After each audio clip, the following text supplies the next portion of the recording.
Qala Allah wa qala Rasul wa qala sahabat.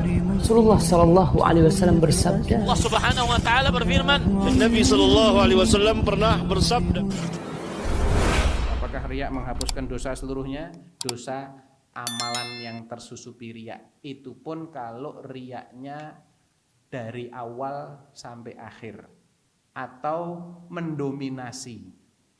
Menyusup di tengah-tengah, tidak harus mendominasi ya, menyusup di tengah-tengah atau di sebelum ibadah itu selesai dan dia tidak menolaknya sampai selesai, itu bisa membatalkan. Tapi kalau menyusup kemudian dia lawan la yadurru, tidak akan membahayakan amalnya. Bagaimana menghilangkan riya? Bisa dengan cara memahami tadi, Allah tidak butuh sama amalmu. Ingat, capekmu ini kalau sampai kesusupan riya, rugi sendiri kamu. Yang kedua, apa yang diharapkan dari manusia? Manfaat apa yang kita harapkan dari manusia? Alangkah bodohnya orang yang berbuat riya. Karena dia mempertaruhkan sesuatu untuk sesuatu yang tidak ada manfaatnya yang jelas. Dapat pujian supaya dilihat. Lah terus nek sudah dilihat dipuji. Yang miskin jadi kaya? Yang sakit jadi sembuh? Hah?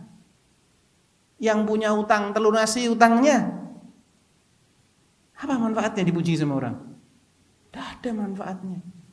Dia gadaikan amalnya ini, padahal amal ini adalah sebab yang dia harus usahakan untuk dia selamat di akhirat.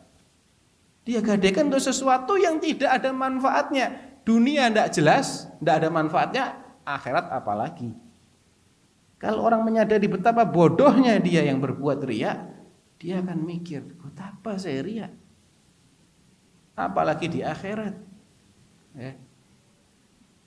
Bagaimana bertaubat dari dosa riya? Istighfar. Kalau bacalah doa yang diajarkan Rasulullah, Allahumma inni a'udzubika min an usyrika bika syai'an wa ana a'lam wa astaghfiruka mimma la a'lam. Artinya, ya Allah, aku berlindung kepadamu dari perbuatan syirik yang aku lakukan dalam keadaan aku menyadarinya. Keterlaluan kan? Sadar berbuat syirik, diterus-teruskan. A'udzubillah min dzalik. Aku berlindung kepadamu dari perbuatan seperti itu. Wa astaghfiruka mimma la a'lam. Dan aku minta ampun kalau aku terjerumus dalam perbuatan syirik, tapi aku enggak sadar. Apa ada? Banyak. Contoh, kebiasaan selfie ketika ibadah. Apa tujuannya selfie? Ayo. Selfie tujuannya apa? Ya biar dilihat. Kan gitu. Dilihat oleh Allah. Tidak butuh antum foto-fotoan, Allah sudah ngelihat. Yang butuh foto siapa? Manusia. Nah, jadi hati-hati dengan kebiasaan-kebiasaan. Orang nggak sadar kalau selfie itu bagian yang tak terpisahkan dari riya. Ya. Hati-hati. Allah tidak butuh loh. Amalmu ikhlas Allah tidak butuh. Apalagi amalan kesusupan riya. Hindari yang begitu-begitu. Sembunyikan amalan kita selagi kita mampu menyembunyikannya tanpa mengurangi pahala. Apa ada amalan yang kalau kita sembunyikan pahalanya berkurang? Ada. Sholat berjamaah di masjid, antum mau ngumpet gimana? Tidak sholat di masjid akhirnya.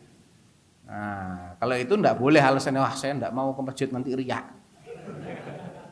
Ya, itu orang munafik. Orang munafik gitu. Munafik aja pasti ke masjid dulu. Biar apa? Lah wong Islam kok ora ketok salat. Cap apa? Mereka tahu yang namanya Islam itu plus salat plus zakat. Tahu juga di sini dia. Jadi kalau saya tidak pernah kelihatan salat, yang dipertanyakan salat apa? 5 waktu apa salat rawatib? 5 waktu. Nah itu di mana salatnya? Di masjid. Kalau di rumah kan tidak ada yang lihat.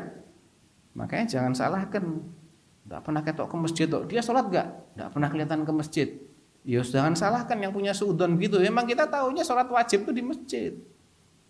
Kalau salatnya di rumah kita tidak tahu. Ditanya, saya tidak pernah lihat dia salat. Ya memang saya tidak pernah ngeker di rumahnya dia. Salahnya dia nggak pernah ke masjid, laki-laki ya. Kalau perempuan di rumah. lebih afdol di rumah. Jadi ada amalan-amalan yang ketika itu dilakukan di rumah lebih afdol, ada yang ketika itu dilakukan di depan umum justru itu yang diperintahkan. Contohnya sholat. Jadi kalau kita bisa sembunyikan semaksimal mungkin. Yang masuk dalam kategori syiar yang memang ditampakkan ya kita tampakkan. Qala Allah wa qala Rasul wa qala sahabat.